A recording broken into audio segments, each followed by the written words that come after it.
Alright guys, for today's dish we have what we call Jamaican fritters, but also known as fritters. So stay tuned if you're interested in this recipe, and I'll see you guys. Bye! Okay, so for this recipe I am using bone salt cod bites. But if you have saltfish with the bones, you can use that too. You'll just have to do that extra work of taking all the bones out. And I'm just going to put a few of this in my strainer, depending on how much of them you need. This next step is optional, so I'm just going to wash off some of the salt off of this because these are so salted. And I'm just going to wash them off before I put them in my pot of boiling water. You could just put them straight in the pot. So I'm just adding my saltfish in here to boil. And I'm just going to let these boil down just for about 10 minutes, and then I'll change the water. So here is my onion, and I'll be using, if not all, then at least about a good portion of this. And you just want to dice this up and mince this up as fine or as big as you want it. It's really all up to you. So I'm mincing mine up this fine. Alright, so once my saltfish has boiled for about 10 minutes, we're just going to bring it over to our sink here, and we're going to pour off the salted water. And I'm just going to catch some fresh water, and that's going to go right back on the stove. So I'm just going to bring this to boil for a second time. Sometimes you have to do this more than once to make sure you get out the salt. You just taste your saltfish and then you will know how salted you really want it. But I'm just going to let this boil for another 10 to 15 minutes, and then we're good to go. Alright, with your stove turned down on low now, you want to go ahead and add some oil to heat in your frying pan. Once your saltfish is all done, what you want to do is just take your fingers and you just want to crush these up.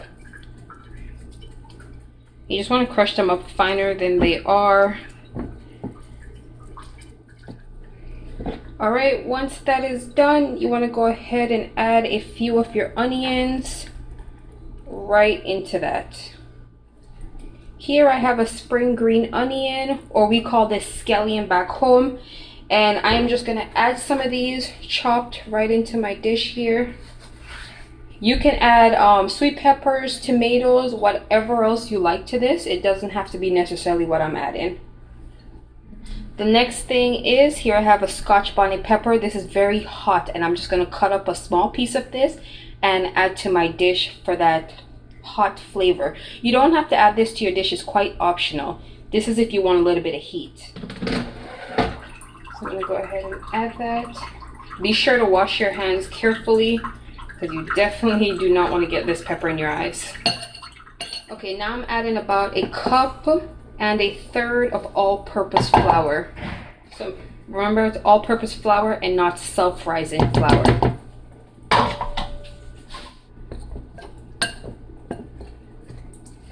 Once you're done, you want to give this a good little stir.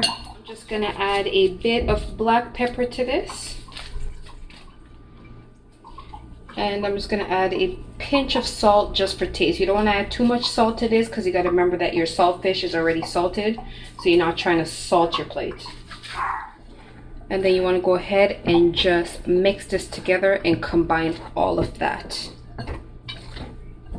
Okay, so now I'm just going to add a cup of water to start, and you want to gradually add your water because you don't want to add too much and you don't want to add too little. Okay, you don't want to make this too watery at the same time. You don't want your batter to be too watery, but then again, you don't want it to be too thick where it will take longer to cook. And you just want to mix this together. Alright, so I'm all finished mixing, and this is how thick my batter is. So now we're going to move to the stove. So once my oil is nice and hot now, with my spoon, I'm just going to scoop some of this, and then you want to just lay that out in your frying pan. You can put as much of these as your frying pan can hold. And I'm using this big spoon, and I think about 4 can fit in here for me. You don't want your stove to be too high because you don't want these to burn. At the same time, you don't want your stove to be too low because then they'll soak up a little too much oil. Alright, so once a few minutes has passed, you see that around the corners have started to brown up. So now you want to go ahead and flip these so that the other side can get to fry as well.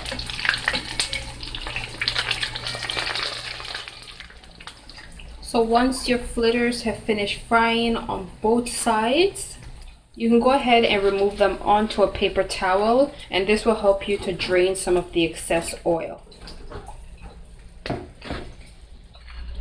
And then you can go ahead and repeat the same process until you are all done all your fritters. These are known as fritters or flitters.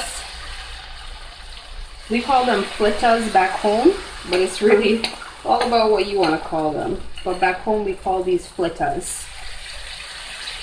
And the dish is fully completed. It's a very yummy dish, very easy to make and pretty quick. Your kids can definitely enjoy this even with the little piece of pepper that I put in it, so don't be alarmed and don't be afraid to try this dish out. There is no fails. I will see you guys for the next dish. Thanks for watching. Bye.